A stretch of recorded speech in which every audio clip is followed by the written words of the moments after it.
again to my YouTube channel. For today's video mga madam, ayan, kita nyo, ang ganda ko nito.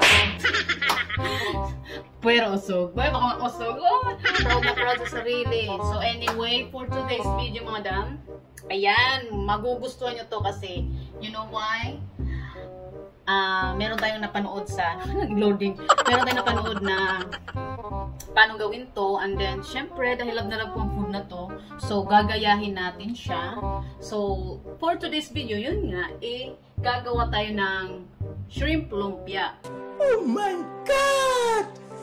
Wow! Gumagawa ko dati, pero chinachop ko siya. But this time, buo siyang shrimp, maliban sa ulo. Hindi natin sasali yung ulo, no?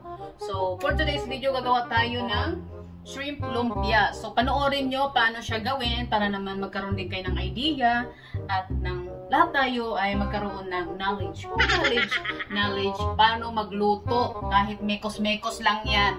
As long as matuto tayo para maging independent. I am the one, Para naman pwede nating lutuan ng ating mga mga mahal sa buhay. So, let's go mga madam. Samahan nyo ako gumawa ng shrimp lumpia. So, arat na! Charot! Wow! Arat na! So, let's go mga madam G! So, ayan, meron tayong ditong hipon. And then, ito yung ating lumpia wrapper. But before that, babalat na natin ito. Lilinisan muna natin. And then, imamarinate muna natin siya dito for more than 1 hour bago natin siya ibalot. Okay? Ay, kailangan pala natin din ng cheese. So, mamaya ipapakita ko yun. So, ito yung ating shrimp. Ating lumpia wrapper. Let's go!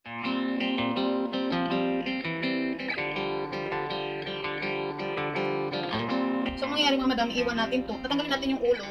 And then, iwan natin tong buntot niya. The tail. So, ganito natin tatanggalin yung kanyang bituka. Diba? Galing. Sayang yung ulo.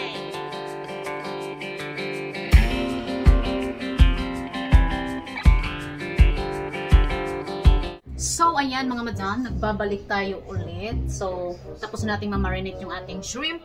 So, ngayon, kailangan na natin siyang balutin para mamaya makapagluto na tayo at ma-try out.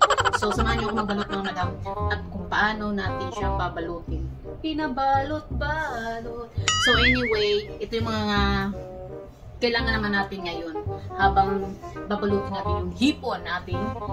Minarinate ng more than 24 hours. 24 hours! So, let's go mga madam. Samahan niyo ko. So, ayan mga madam. Ito yung hipon. Na-marinate na natin siya ng bongga. So, ito naman yung ating lumpia wrapper. And then, yung ating cheese. Ayan, kailangan natin magtipid-tipid ng cheese kasi medyo, So, ating tubig. Hindi tayo gagamit ng itlog. Tubig lang. So, dito tayo mag-wrap. So, let's go mga madam. Samahan niyo ako.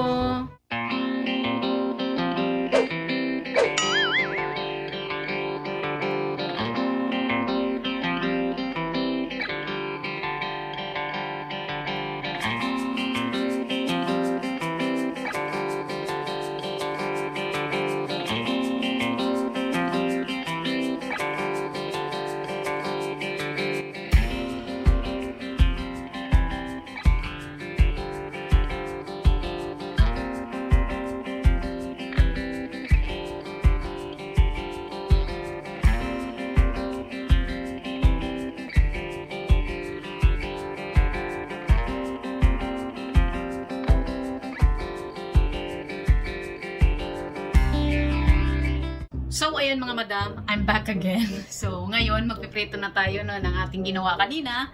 So, moment of truth. Oh, no. Kaya magluluto na ako kasi si boss aalis. So, gusto ko munang tikman niya kasi mamaya mag-dinner sila ng kaibigan niya. So, mas magandang tikman niya muna bago siya umalis. So, let's go! So, ayan na madam yung ating hipon. Andito na yung ating pinainit na mantika.